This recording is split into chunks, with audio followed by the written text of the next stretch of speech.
अस्सलाम वालेकुम। आज की आपको हम 15वीं क्लास में खुशामदीद कहते हैं। आज हम कुछ नई ऑप्शंस देखेंगे। सबसे पहले मैं आपको WinRAR के मुतालिक बताऊंगा। ये एक ऐसा सॉफ्टवेयर है जिससे आप कोई भी अपना डाटा को कंप्रेस भी कर सकते हैं और इसके अलावा उसके ऊपर पासवर्ड भी लगा सकते हैं। ये आप इंटरनेट से डाउनलोड कर लेंगे तो आपके कंप्यूटर में इंस्टॉल हो जाएगा। फ्री सॉफ्टवेयर है, इसको आप डाउनलोड करके इंस्टॉल कर लें। उसके बाद एक नई मैं फ़ाइल बनाता हूँ माइक्रोसॉफ्ट वर्ड की, और इस तरह एक और नई फाइल बना दूँ माइक्रोसॉफ्ट एक्सेल की। हम पासवर्ड लगाना देखते हैं किस तरीके से हम पासवर्ड लगाते हैं। दोनों फाइलों को मैंने सिलेक्ट कर लेना है, या दो से ज़्यादा भी हों। उसके बाद ऐड टू आर्काइव पे करना है, राइट क्लिक करके। ये ऑप्शन तब आएगी जब आप WinRAR इंस्टॉल करेंगे। उसके बाद आपने एडवांस में जाके सेट पासवर्ड के ऊपर क्लिक कर देना है। अब यहाँ पे आप कोई भी पासवर्ड रख सकते हैं, जैसे कि मैं 1 2 3 4 रख देता हूँ। ये मैं शो पासवर्ड करता हूँ ताकि आपको नजर आए, और इसके बाद ओके कर देना है। और जैसे ही मैं ओके करूँगा तो ये देखिए WinRAR की फ़ाइल डेस्कटॉप के नाम से बन गई है। ये दोनों फाइलें आ रही हैं मेरे पास, लेकिन इसके साथ स्टार का निशान है, यानी कि पासवर्ड। जब तक मैं इसका पासवर्ड इंटर नहीं करूँगा तब तक ये फ़ाइल मेरी नहीं ओपन होगी। ये देखिए मैं इसको ओके करता हूँ तो ये फ़ाइल मेरी ओपन हो रही है। दोबारा देखें, डबल क्लिक कर रहा हूँ, जैसे ही वो पासवर्ड मांगेगा, अगर पासवर्ड इंटर करूँगा तभी वो फ़ाइल खुलेगी, वरना वो फ़ाइल नहीं खुलेगी। तो इस तरीके से आप आसानी से अपनी फ़ाइलों पर या फोल्डर के ऊपर पासवर्ड लगा सकते हैं। तरीकाकार यही है। इसी तरीके से आपने अगर कोई फाइल या फोल्डर है आपका, उसको आपने कंप्रेस करना है तो इसका भी तरीकाकार यही है कि आप पहले उस फाइल या फोल्डर पे चले जाएं। जैसे मिसाल के तौर पे मेरी वीडियो फाइल है, उसके ऊपर आप प्रॉपर्टीज़ में देखेंगे इसका साइज़ 19.7 MB है। अब मैं इसको कंप्रेस कर रहा हूँ, इसका साइज़ छोटा कर रहा हूँ। ऐड टू आर्काइव के ऊपर क्लिक करें, एडवांस में जाएँ। ये देखें कंप्रेशन है, इसको आप अगर आप स्लो करेंगे तो इसका साइज़ और ज़्यादा कम होगा। अभी मैं इसको बस नॉर्मल कर रहा हूँ ताकि आपको सिर्फ ये दिखाया जा सके कि आप इसका साइज़ कम कर सकते हैं। देखें यहाँ पे ये सारी ऑप्शन आ रही हैं, इसको आप देख लीजिएगा। मैंने ओके किया तो देखिए जितनी बड़ी फाइल होगी उतना टाइम लगेगा। अब मैं इसके ऊपर रह रहा हूँ। ये 19.7 MB की हमारी फाइल थी जो 18.4 में हमारी कंप्रेस हो चुकी है। तो ये बड़ा ज़बरदस्त सॉफ्टवेयर है, इसको यूज़ कीजिएगा। इसके ज़रिए से वायरस भी कोई हो तो वो उस फाइल या सॉफ्टवेयर पे नहीं आ सकता। तो अब हम आगे बढ़ते हैं, माइक्रोसॉफ्ट वर्ड की कुछ ऑप्शन को देखते हैं। स्टूडेंट्स ने कुछ कहा था कि हमें फहरिस्त बनाना सिखाएं, तो माइक्रोसॉफ्ट वर्ड में फहरिस्त या टेबल ऑफ कंटेंट्स कैसे बनते हैं। जैसे मिसाल के तौर पर ये किताब बना रहा हूँ, ये मैंने पहला पेज लिखा, दूसरे पेज पे जाना है, कंट्रोल एंटर करके दूसरा पेज बना लिया। अब यहाँ पे मैं कुछ लिख देता हूँ, जैसे कि इंट्रोडक्शन, कंट्रोल एंटर करता हूँ। इसके बाद यहाँ पे कोई भी टेक्स्ट भी लिख सकता हूँ। ये जितनी भी हेडिंग्स होती हैं बुनियादी तौर पे ये हमारे टेबल ऑफ कंटेंट्स में आ रही होती हैं। कंट्रोल एंटर करके तीसरा पेज, कोई भी मैं डमी टेक्स्ट ये लिख रहा हूँ, कम्प्लीमेंट्स लिख दिया, कंट्रोल एंटर, और ये चौथा पेज। और यहाँ पे भी मैं कोई टेक्स्ट लिख देता हूँ, जैसे कि यहाँ बैकग्राउंड लिख देता हूँ। ठीक है जी, ये मैंने लिख दिया। मैं कंट्रोल होम से पहले पेज के ऊपर आया, अब एक पेज को और इजाफा कर देता हूँ, ये दूसरा पेज बना दिया। अब यहाँ पे हमें टेबल ऑफ कंटेंट्स चाहिए। तो टेबल ऑफ कंटेंट्स बनाने के लिए सबसे पहले हमारी जितनी हेडिंग्स हैं हमें उनको सिलेक्ट करने के बाद उसको हेडिंग 1, 2 और 3 में कन्वर्ट करना होता है। ये देखिए होम पे ये हेडिंग 1 आ रहा होता है। मैं सिलेक्ट सबको करूँगा और हेडिंग 1 बनाता जाऊँगा। ये देखिए इसको भी बना दिया हेडिंग 1, और उसके बाद चौथे पेज पे आया, बैकग्राउंड को सिलेक्ट किया और उसको हेडिंग 1 बना दिया। तो ये हेडिंग 1 बन गई। अगर हेडिंग 2 और 3 वो भी आप बनाना चाहते हैं तो वो भी आपकी मर्जी। जैसे मैं यहाँ पे पास्ट, प्रेजेंट और उसके बाद फ्यूचर लिख देता हूँ। इसको मैं हेडिंग 2 कर देता हूँ। ये देखिए हेडिंग 2 आ रही है होम पे, जहाँ हेडिंग 1 थी उसके आगे।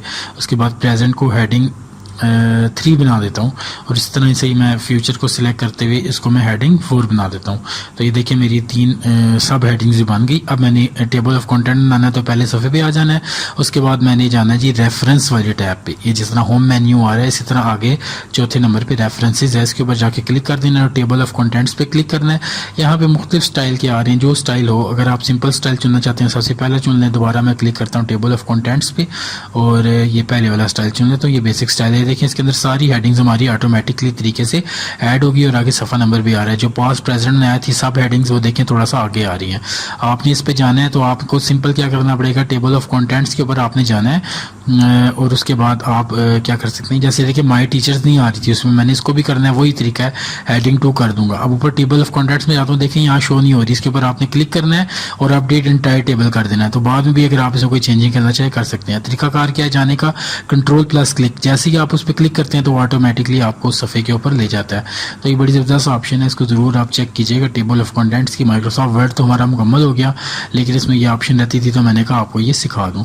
अब हम माइक्रोसॉफ्ट एक्सेल की जानी बढ़ते हैं ताकि हम आज की क्लास देख सकें। उसमें हमने आगे बजट बनाना है। तो सबसे पहले आपको पिक्चर इंसर्ट करना सिखा देते हैं। पिक्चर इंसर्ट करनी हो माइक्रोसॉफ्ट एक्सेल में, इंसर्ट में जाए, पिक्चर में, जिस जगह भी आपकी वो पिक्चर पड़ी है आपने वो लोकेशन देनी है और इंसर्ट पे क्लिक करना है। मैं देखता हूँ कोई पिक्चर अगर हो तो। जी ये एक इमेज पड़ा हुआ है, मैं ये वाला इमेज सेलेक्ट करता हूँ और उसके बाद इंसर्ट पे क्लिक करता हूँ तो ये देखें कि मेरी पिक्चर यहाँ पे आ चुकी है। इसके साथ हैंडल्स आ रहे होते हैं जिसकी मदद से आप इसको छोटा या बड़ा कर सकते हैं। तो ये तस्वीर अगर आप देखें छोटा बड़ा तो खैर कर ही लेंगे आप। इसको अगर आपने घुमाना हो कि मतलब अगर ये तस्वीर बिल्कुल सीधी हो जाए तो इसके लिए देखें आपके पास फॉर्मेट वाला जो मेन्यू आ रहा होता है इसी में यहाँ पे आपके पास ऑप्शन आ रही होती है रोटेट की। आप जैसे ही रोटेट के ऊपर क्लिक करेंगे देखिए मुख्तलिफ ज़ाविये हैं। रोटेट लेफ्ट 90% पे ये बिल्कुल ठीक हो गया। अब इसके साथ ये कालीन वगैरह से भी आ रहे हैं। इसको खत्म करना है तो क्रॉप पे क्लिक करें, माउस का निशान तब्दील हो जाएगा। देखें जिस तरीके से मैं हैंडल पकड़ रहा हूँ इसका बिल्कुल इस तरह हैंडल पकड़ के आप इसको क्रॉप भी कर सकते हैं।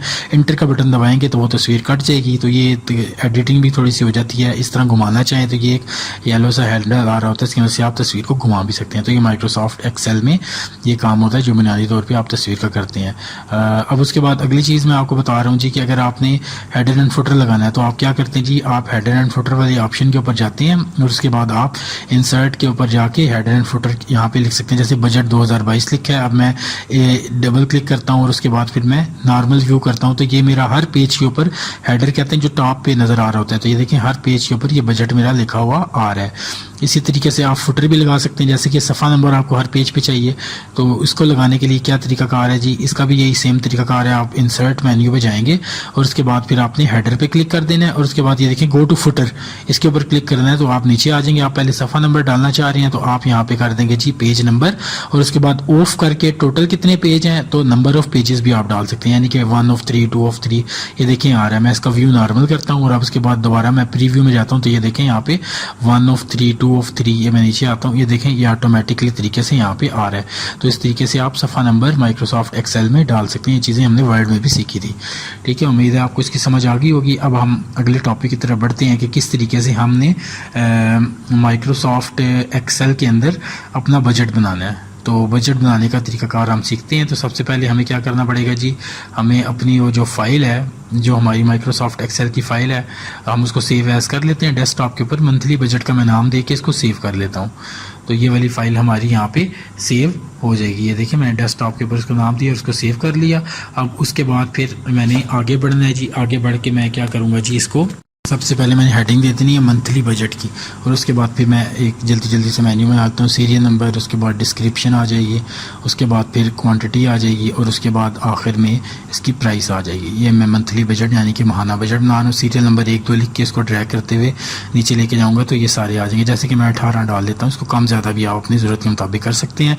डिस्क्रिप्शन में मैं लिख दूँगा वो चीज़ क्या है जिसका मैं बजट बना रहा हूँ, जैसे कि दूध है, वेजिटेबल्स हैं और उसके अलावा गोश्त, मीट, उसके बाद ऑयल आ गया, उसके बाद फिर चिकन आ गया, फिर उसके बाद ट्रांसपोर्ट आ गई और उसके बाद फिर इसी तरीके से आगे चलेंगे तो एंटरटेनमेंट भी आ गई। इस तरह आप कई बना सकते हैं। मैंने ये डमी से कुछ बना लिया। क्वांटिटी डाल देता हूँ, जैसे कि 45 लीटर इस्तेमाल होना है, 45 लीटर वेजिटेबल्स। कितने दिन सब्जियां खाएं जी, 15 दिन डाल देते हैं। गोश्त का 7 दिन डाल देते हैं। ऑयल का कितने पैक्स, 3 पैक्स, ये जितनी आपकी फैमिली हो। मैं फ़िलहाल 3 पैक्स ही लिखता हूँ।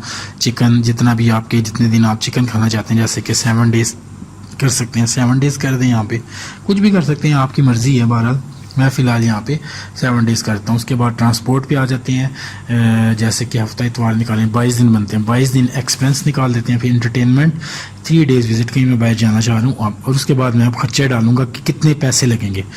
जैसे 45 लीटर है, रफली 5400 डाल दिया इसका, 750, 3000, 1500 और उसके बाद फिर चिकन डाल दिया और फिर ट्रांसपोर्ट और फिर एंटरटेनमेंट, ये हमारा हो गया। अब उसके बाद हम 3 चीज़ें मेन हमारे बजट में होती हैं कि टोटल हमारे पास पैसे कितने हैं। इसको कहते हैं जी मंथली इनकम। हमारी इनकम कितनी है, जैसे मिसाल के तौर पे हम यहाँ 40,000 कर देते हैं। 40,000 के बाद मंथली इनकम खैर बाद में डालेंगे। एक्सपेंस हमारा टोटल खर्चा कितना हुआ है उस महीने और हमारे पास बैलेंस यानी बकाया रकम कितनी है। मंथली इनकम में हमारी 40,000 है, वो कर देते हैं।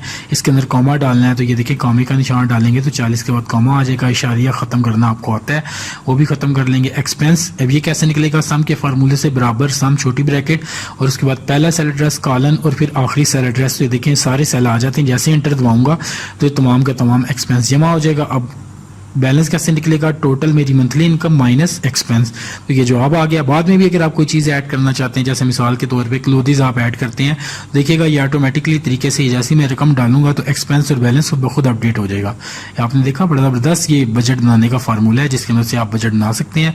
अब इसकी सेटिंग कर लेते हैं। सेंटर में ले आया, बोल्ड कर दिया इसको, और इसको मैंने सिलेक्ट करके और उसके बाद मैंने इसको एक अदर बॉर्डर लगा दिया, और ये इसी तरीके से इसको मैं सेंटर लाइन कर दूंगा। मतलब जितना खूबसूरत करना चाहते हैं आप कर सकते हैं।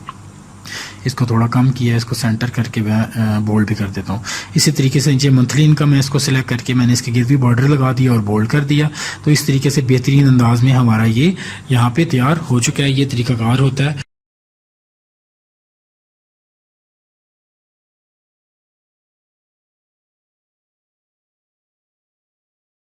बनाते हैं, इंसर्ट पे जाना है और उसके बाद आपने चार्ट सेलेक्ट कर लेना है। देखें जो रेंज आपने सेलेक्ट की है उसका चार्ट खूबसूरत अंदाज में आपके सामने आ जाएगा। इसको मैं डिलीट करता हूँ और उसके बाद मैं ये नीचे वाले 3 सेलेक्ट करता हूँ और उसके बाद मैं इंसर्ट पे जाके और उसके बाद मैं ये पाई पे करता हूँ। तो ये देखें आप जो चार्ट बनाना चाहते हैं, मंथली इनकम हमारी जिस तरह शो हो रही है और चार्ट जिस तरह से आ रही हैं, आप इसको अपनी ज़रूरत के मुताबिक तब्दील कर सकते हैं। तो ये कुछ बेसिक चीज़ें थी जो मैंने आपको बतानी ज़रूरी समझी, वो मैंने आपको आज यहाँ पे सारी सिखा दी हैं। अब हम उठते हैं टाइपिंग मास्टर की तरफ। ये देखिए मैं ये टाइपिंग मास्टर खोल लेता हूँ। सबसे पहले चेंज कोर्स करता हूँ। ये देखिए हम टच टाइपिंग हमारा मुकम्मल हो गया। अब इसके अंदर नंबर सीखने जा रहे हैं। नंबर पे क्लिक करें, नंबर कोर्स कर लें और कंटिन्यूएशन और 1.1 से इसको स्टार्ट कर दें। इसके अंदर भी आपने दोनों हाथों को इस्तेमाल करना है, लेफ्ट और राइट को SDFGKL कॉलन पे रखना है और इससे ऊपर जो आपके हिंद से आ रहे हैं उनको टाइप करते जाना है। जैसे मिसाल के तौर पर F वाली उंगली को आपने जाके 4 दबाना है और इसी से 5 दबाना है और उसके बाद आपने राइट हैंड की जो इंडेक्स फिंगर है उससे आपने 6 और 7 को दबाना है। तो ये देखें सारी इसकी प्रैक्टिस कराई गई है। ये आपने लेसन्स मुकम्मल कर लेने हैं। उसके बाद फिर आपका दूसरा नंबर वाला आ जाएगा। इसको 3 और 8 है, इसको भी इस तरीके से मुकम्मल कर लेना है। तो ये सारे लेसन्स है जी। पहला इसका लेसन है, इसको आपने 1.6 तक मुकम्मल कर लेना है। तो आज की क्लास ये थी। उम्मीद है आपको समझ आई होगी। अपना बहुत सा ख्याल रखिएगा। इंशाल्लाह अगली क्लास में मिलेंगे। अल्लाह हाफिज़।